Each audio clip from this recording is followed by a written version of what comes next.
राधे राधे दोस्तों and welcome back to my channel Purnima Keshav blog. आज की इस वीडियो में हम जानेंगे कि देवोत्थान एकादशी यानी कि देव उठनी एकादशी कब है, पूजा विधि, शुभ मुहूर्त और उसका भोग क्या है। तो इस बार देव उठनी एकादशी में बहुत सारे डाउट्स हैं कि 1 नवंबर को पड़ रही है, 2 नवंबर को पड़ रही है। सारे डाउट आज के वीडियो में क्लियर हो जाएंगे, क्योंकि आज के दिन यानी कि देव उठनी एकादशी के दिन से ही शुभ और मांगलिक कार्य शुरू हो जाते हैं, इसलिए इस एकादशी का बहुत महत्व होता है। हिंदू धर्म में देव उठनी एकादशी बेहद खास होती है। हर महीने में 2 एकादशी होती है और ये भगवान विष्णु को समर्पित होती है। बता दूं कि कार्तिक माह के शुक्ल पक्ष की एकादशी को देव उठनी एकादशी कहा जाता है। इस दिन भगवान विष्णु 4 महीनों के बाद नींद से जागते और इसके बाद से ही सभी तरह के शुभ कार्यों की शुरुआत होती है। इस दिन तुलसी विवाह भी किया जाता है। ऐसा माना जाता है कि ऐसा करने से घर में सुख और समृद्धि आती है। तो इस साल देव उठनी एकादशी का शुभ मुहूर्त, उठनी एकादशी कब है, भोग विधि, सब कुछ बताऊंगी आज के इस वीडियो में।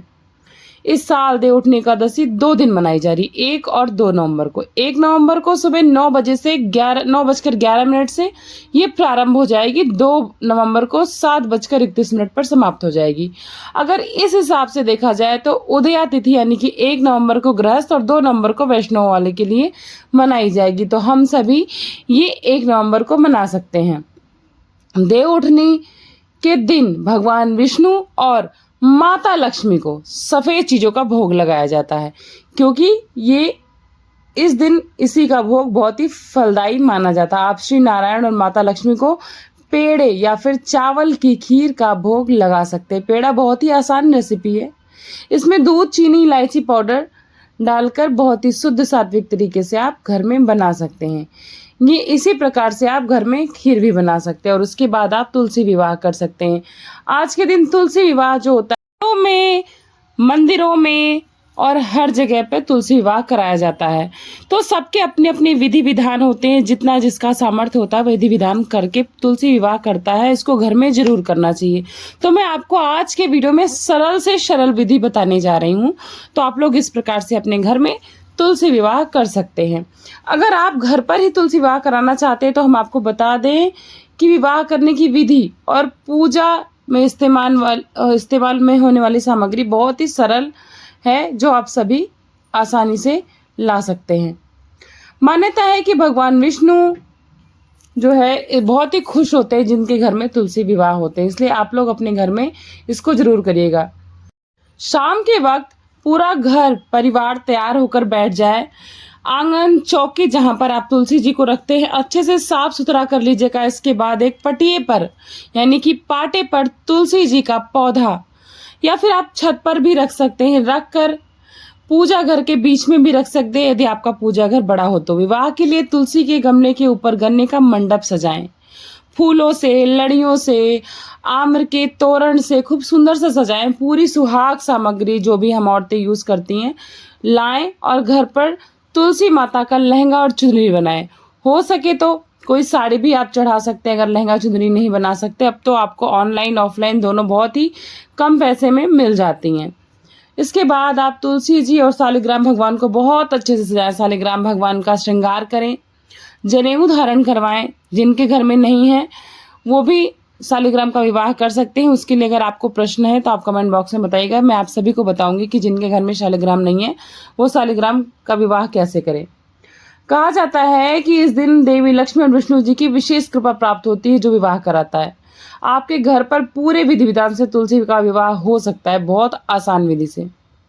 सबसे पहले विवाह के लिए मंडप तैयार हो चुका है, इसके लिए गन्ने का इस्तेमाल करना बहुत जरूरी है। इसके बाद चौकी पर भगवान विष्णु की प्रतिमा रख लें। नहीं है शालिग्राम तो, और शालिग्राम बनाना चाहते हैं तो आप कमेंट बॉक्स में बताएं। तुलसी जी का पौधा सजाकर पूजा के लिए धूप, दीप, वस्त्र, फूल माला, सुहाग की सामग्री, साड़ी, लाल चुनरी, हल्दी, मूली, शकरकंद, सीताफल, सिंघाड़ा, अमरूद और मौसमी कोई भी फल आप अपने सामर्थ्य के अनुसार रख सकते हैं। इसके बाद आप शुभ मुहूर्त पूछ लें या फिर आप सर्च कर सकते हैं, अपने कैलेंडर में भी देख सकते हैं। अपने घर के बालकनी, आंगन, छत कहीं पे भी आप साफ करके मंडप सजा सकते हैं।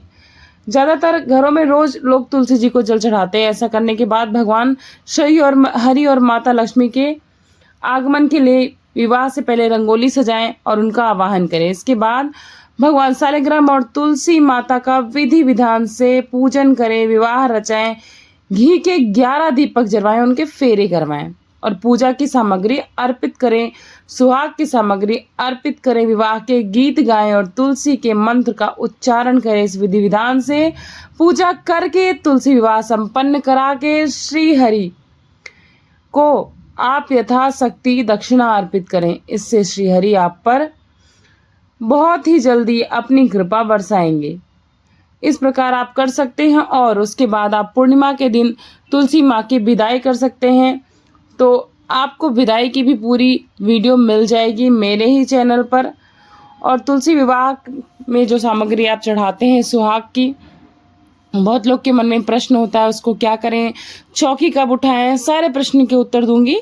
फिलहाल मैं बता दूं, सुहाग की सामग्री को आप किसी को दान भी कर सकती हैं या फिर आप स्वयं भी उसको प्रयोग में ला सकती हैं। इसमें कोई भी दोष नहीं है। प्रसाद स्वरूप आप सुहाग की सामग्री यूज में कर सकती हैं, लेकिन कोशिश करें कि पूरी ना करें, उसमें से कुछ हिस्सा दान जरूर कर दें।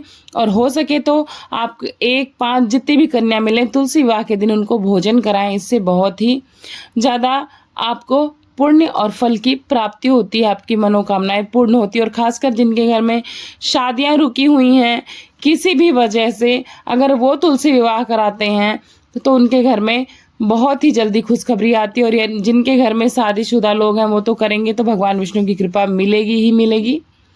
तो वीडियो अच्छी लगी होगी तो वीडियो को लाइक करिएगा। चैनल पर इस वीडियो के माध्यम से नए जुड़े हैं तो चैनल को सब्सक्राइब कर लीजिएगा और ज़्यादा से ज़्यादा फ्रेंड्स एंड फैमिली के साथ शेयर करेगा। वीडियो बहुत छोटी सी थी लेकिन जानकारी बहुत महत्वपूर्ण थी और आशा करती हूँ कि आप सभी को ये जानकारी पसंद आई होगी। तो मिलती हूँ नेक्स्ट जानकारी के साथ नेक्स्ट वीडियो में। तब तक के लिए अपना खूब सारा ख्याल रखिएगा। कोई भी शंका हो आप कमेंट बॉक्स में ज़रूर बताइएगा, आपकी शंका का समाधान मैं ज़रूर करूँगी। तो thanks for watching Purnima Keshav blog. Bye bye, Radhe Radhe, जय श्री कृष्णा, जय तुलसी मैया।